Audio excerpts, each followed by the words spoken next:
sådan en bil som Alfa Romeo, den rød-hvide, den kan tage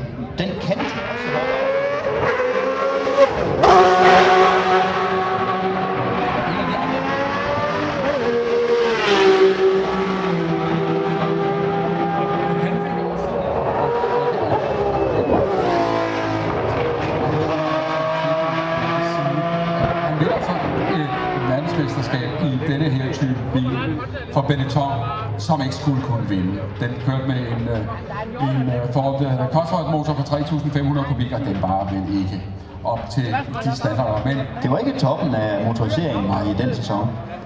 Men en fantastisk talentfuld kører og en meget determineret team.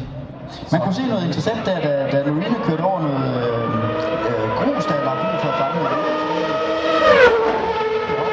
Som man slet ikke ser på nogle af de andre biler. Det er jo fordi noget af det karakteristiske ved en Formel 1-bil, det er dens evne til at styre luften, i hvert fald på den her generation. Man har sådan nogle titanium-klodser på.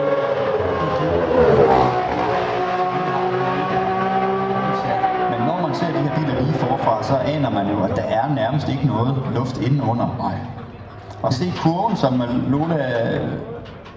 Lotus Lamborghini her tager, det er fordi lige præcis det her sving, der er en meget stor højdeforskel fra inner til yderbanen, og nogle af Formel 1-biler er stilet som et bræt, netop også for at tage imod downforcen. Så letter de det ene hjul, når de kører på sådan en